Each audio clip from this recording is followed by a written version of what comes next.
아직 사안이 실체가 분명히 드러나고 있지 않습니다. 소위 녹취록이라는 것이 어떻게 구성되어 있는지, 그 화자들은 누구이며 어떻게 만들어졌는지 그런 점이 중요하다고 생각합니다. 하고로 누란 지위의 위기입니다. 윤석열 검찰 독재의 그림자가 더욱 짙어가고 있습니다.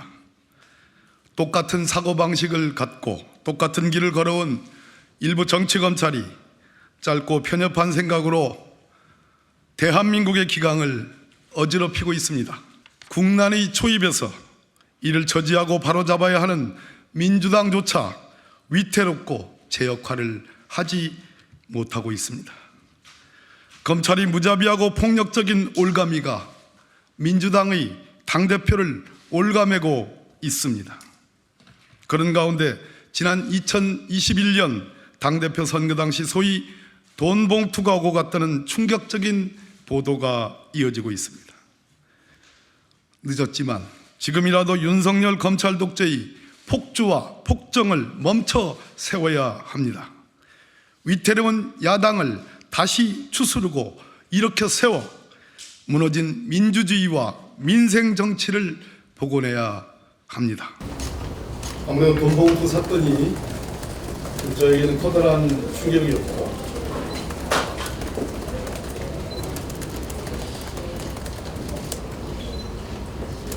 최종적으로 후보 등록 서류를 만들어야 되겠다고 결심한 것은 오늘 아침 윤석열 대통령의 4.19 기념식에서의 발언 때문이었습니다. 말씀드렸듯이 지금은 비상한 시국입니다.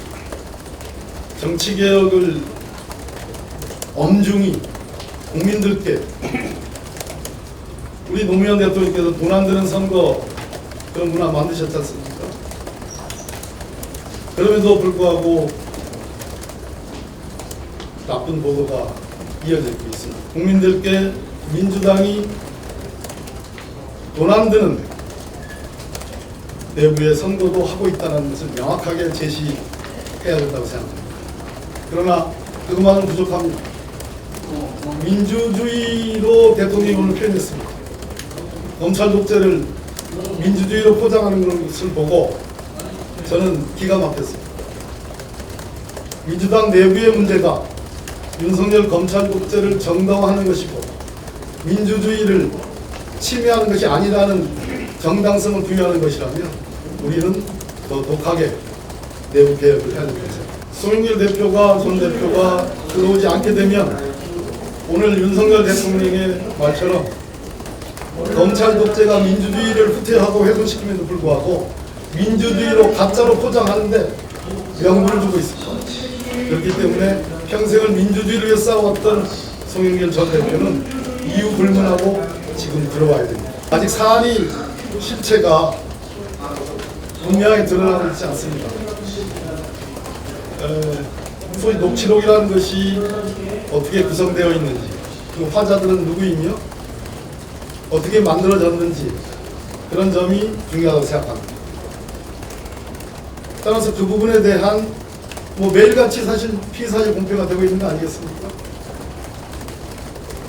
그 부분에 대한 1차적인 규명이 필요합니다. 그러나 그 규명과 별도로 송영길 전 대표는 들어와야 됩니다.